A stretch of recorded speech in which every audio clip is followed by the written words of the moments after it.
Most people think red Pomerol is all about softness and luxury.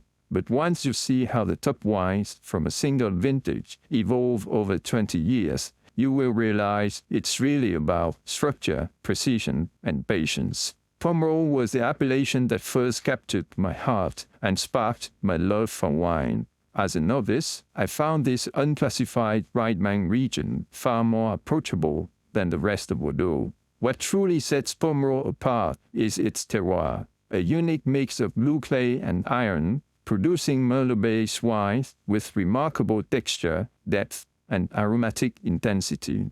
Today, I have selected 5 bottles from my cellar, all from the outstanding 2005 vintage. By the end of this video, you will understand how red Pomerol evolves over time, how these top estates differ in style, and how their value has changed over the years. First, a bit of history.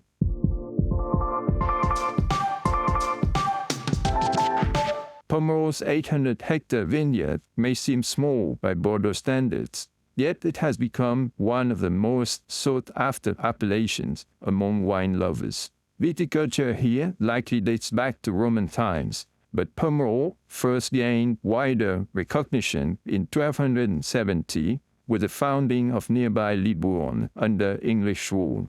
Its position along the pilgrimage route to Santiago de Compostela attracted the Knights Hospitaller, who established hostels and later replanted vineyards damaged during the 100 Years' War. Through the Renaissance, production remained modest, and Pomerol wines were often seen as inferior to those of Saint-Emilion or the Médoc. In the 16th and 17th centuries, Dutch traders opened access to North European markets, helping the right bank develop independently of Bordeaux's traditional trade system. Many of today's leading estates emerged during the 18th and 19th centuries. It was really in the 20th century that Pomerol rose to prominence. Its AOC was established in 1936, confirming its place among Bordeaux's elites. Today, it is known worldwide for wines of richness, suppleness, and depth, a remarkable rise for an appellation that only began serious production in the 1800s. The 2005 vintage is widely recognized as one of the great modern Bordeaux vintages. In Pomerol, it produced wines with power, structure, and exceptional aging potential. Now entering their prime, these wines show a beautiful balance of ripe fruit, earthy complexity, spice, and velvety tannins. Many are drinking wonderfully today, but they still have the structure to evolve for another 15 to 20 years. Now, let's get into the wines. L'Église Clinet, 2005.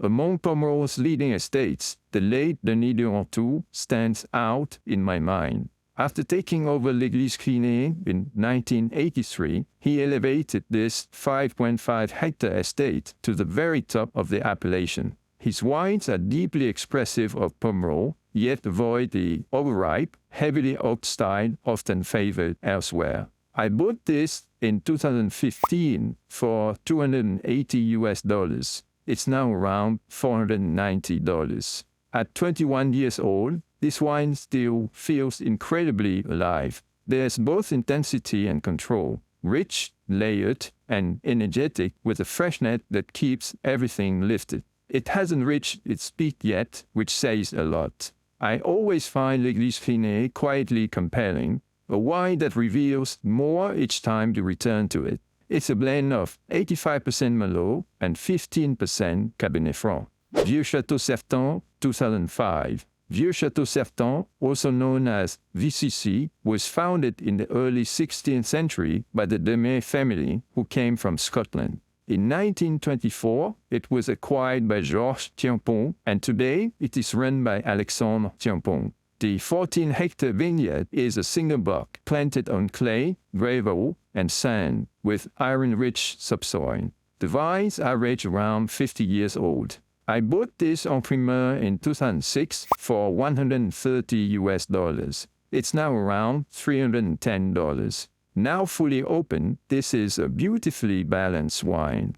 It combines depth and intensity with elegance and restraint. There's richness here, but never excess, and the freshness is remarkable for its age. It carries a signature that feels almost meadow-like in its refinement. It's a blend of 80% Merlot and 20% Cabernet Franc. La Conseillante, 2005. Located on Pomerol's eastern plateau, next to l'Évangile and near Cheval, La Conseillante sits on blue clay and sandy gravel with iron-rich subsoil.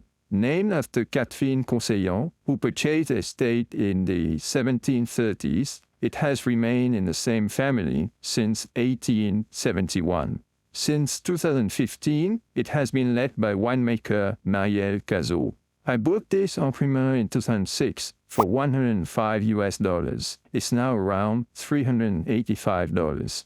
Now at full maturity, this wine shows both power and elegance. It's rich and expressive, yet balanced by freshness. While it may not have the precision of more recent vintages, it remains deeply satisfying and complete. It's a blend of 80% Merlot and 20% Cabernet Franc.